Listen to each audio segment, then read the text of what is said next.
Locke's conception of rights and authority. John Locke is a fascinating figure. Although he is now treated as a key figure in the Enlightenment, he was taught at Oxford University by the great Puritan theologian John Owen, and he wrote a book in which he offered a defense of the reasonableness of Christianity. Locke's philosophical interests were wide-ranging. He wrote on epistemology in an essay concerning human understanding. He wrote repeatedly on political philosophy, and he also wrote on natural and Christian theology.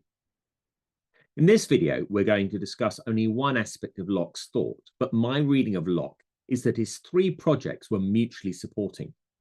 What Locke thought about how we could know things affects his views about what a good society would look like, and also about how tightly or broadly a national church should draw its confession of faith.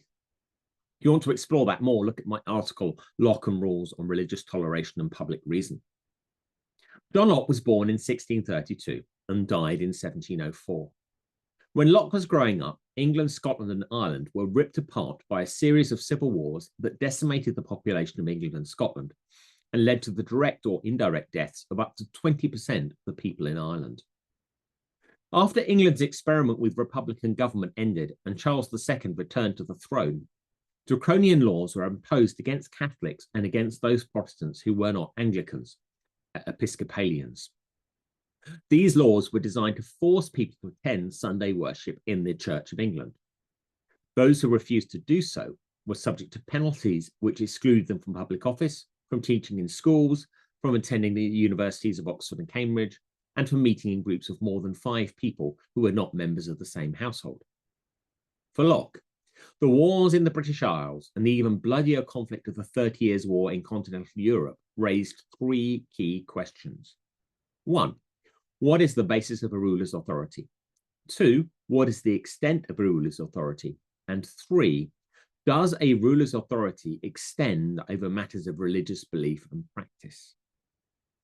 For Locke's contemporary, Thomas Hobbes, the answers to those questions were 1. In a state of nature, i.e., where there's no centralized political authority, life is solitary, poor, nasty, brutish, and short. Therefore, because of their fear of out-of-control violence, people submit to a sovereign. 2. The sovereign has power to do whatever is necessary to promote public unity, harmony, and peace. And therefore, 3. The sovereign has the power to impose on their subjects whatever form of religious belief and practice is most conducive to the political stability of their regime. Locke's answers to those 3 questions were different. He agreed with Hobbes that the best way to think about politics is to think about what life would be like for people in a state of nature. He, like Hobbes, thought about the state of nature as a state in which people should be seen primarily as individuals. One has the strong sense, reading his political philosophy, that the people he has primarily in mind are self-sufficient white adult male individuals. Unlike Hobbes, however, Locke did not think that the individuals in the state of nature would constantly be in fear of one another. For Locke, individuals are, by nature, all free, equal, and independent. He thought that such individuals would naturally collaborate. Political structures were, for Locke, a way of regularizing collaboration in areas where allowing the majority or allowing a sovereign to make decisions was necessary because of what we might refer to as the resulting efficiency gains. Political structures depend on popular consent.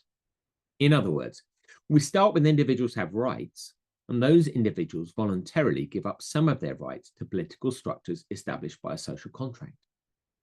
The key difference between Hobbes and Locke is that whereas for Hobbes, individuals would be prepared to give up their rights in full, for Locke, they would only do so to the extent that they had reason to believe that the sovereign or the majority would make better decisions than they would themselves. Under Locke's version of the social contract, the magistrate acquires jurisdiction in respect of civil concernments, but not in relation to the salvation of souls. In Locke's own words, the one only narrow way which leads to heaven is not better known to the magistrate than to private persons, and therefore I cannot safely take him for my guide who may probably be as ignorant of the way as myself, and who is certainly less concerned for my salvation than I myself am.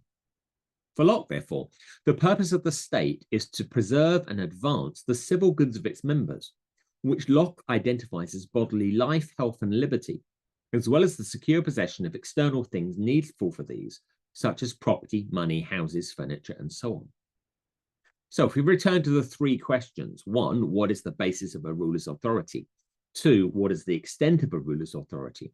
And 3, does a ruler's authority extend over matters of religious belief and practice? Here are Locke's answers. 1.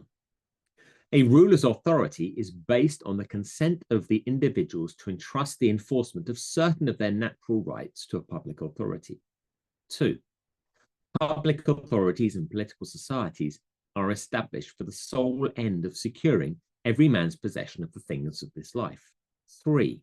It follows, therefore, that a ruler has no authority over religious belief and practice, unless that religious belief and practice involves acting in ways which are unlawful in the ordinary course of life. Locke can therefore be seen as a father of human rights, but because of the centrality of property in his thinking, what Locke seems to offer and practice is the theory of natural rights for rich white men. This impression is reinforced by the fact that Locke was paid at one point by King Charles II in stock in the Royal African Company, and that he accepted the commission to draft the Constitution of the Carolinas, a colony in the Americas whose lord's proprietor owned and exploited African slaves. There may be mitigating factors in both cases, but Locke's implication in the United States history of slavery is undeniable. Against a background of renewed religious conflict and intolerance in England, Scotland, Ireland, and France, Locke wrote his famous Letter of Toleration in Amsterdam in the winter of 1685-86.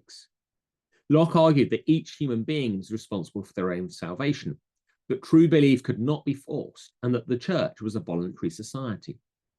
As a consequence, Locke argued a wide range of theistic beliefs could be and should, for the sake of the public peace, be tolerated.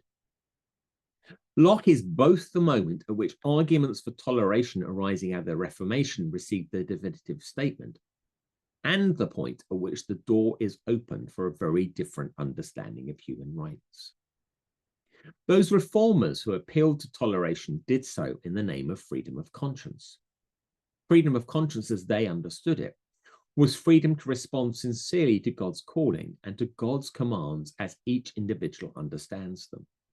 Locke vacillates between that account, which is fully compatible with traditional conceptions of natural law and demurs only on the question of authority, and an alternative account of freedom conceived as the opportunity to pursue pleasure and to avoid pain. In an essay concerning human understanding, Locke explores the thesis that all human beings desire to be happy. He acknowledges the reasonableness of a subjectivist approach to the good if this life is all there is.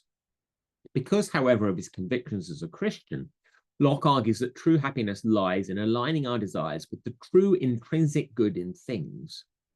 And this intrinsic good is part of a God-given natural law, capable of being discerned rationally, and forms a major part of Locke's argument in the two treatises of government written in 1690.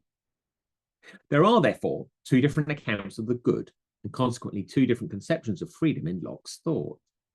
One account is the development of the tradition of theistic natural law. The intrinsic goodness of things is to be found in their God-given nature and ordering. Human beings are free when they're able to discern that intrinsic goodness and to conform their desires to respond appropriately to it. Viewed in this perspective, Locke's argument for toleration is an argument that governments do not have an epistemic privilege in discerning the ultimate good that is God. The other account of good is hedonistic. As we have already seen, Locke defined property as that property which men have in their persons as well as goods. Human beings have ownership over their bodies and their possessions, and therefore should be free to choose for themselves the things which they think will cause them pleasure, and to avoid the things which they think will cause them pain. Seen in this light, natural rights can therefore be secularized, with ownership of things becoming the dominant paradigm. Lockean scholars disagree about whether the two accounts are incompatible or whether they can be reconciled. perhaps because Locke thinks we can derive happiness from knowing that we've done our duty, and because sanctions can alter the balance of pleasure and pain. So on the one hand, Locke is the moment at which the idea that religious toleration is good for the peace of society goes mainstream in Western, or at least English-speaking thought. On the other hand, Locke anticipates Immanuel Kant in putting what Locke calls civil government and religion into two separate boxes. This is clear from the start in the letter concerning toleration, where Locke says, I esteem it above all things necessary to distinguish exactly the business of civil government from that of religion, and to settle just bounds that lie between the one and the other. Locke seeks to establish a public basis for limits on government, to delineate an area in which religion may affect people's lives, but one which is demarcated not on public, not religious grounds. With regard to their private lives, people should apply Locke's method for discerning their religious duties, but they're not to be persecuted solely on the grounds that they do not. However, before religious beliefs can contribute to the resolution of political questions, they must satisfy Locke's test of reason. Locke's test of reason as to whether a religious belief or practice ought to be tolerated is whether it is lawful in the ordinary course of life. So, for example, he writes, is it permitted to speak Latin in the marketplace? Let those that have a mind that it be permitted to do so, also let it be permitted in the church. Is it lawful for any man in his own house to kneel, stand, sit, or use any other posture, and to clothe himself in black or white, in short or in long garments? Let it not be made unlawful to eat bread, drink wine, or wash with water in the church. Locke's theory of rights and authority is really important. It's important in British history because Locke's ideas became the unofficial philosophy guiding British life after the Glorious Revolution of 1688-89, saw Catholic King James II replaced by his Protestant daughter Mary III and her husband and cousin William III. It's also important because Locke's view of the division of church and state is clearly reflected in the United States Declaration of Independence.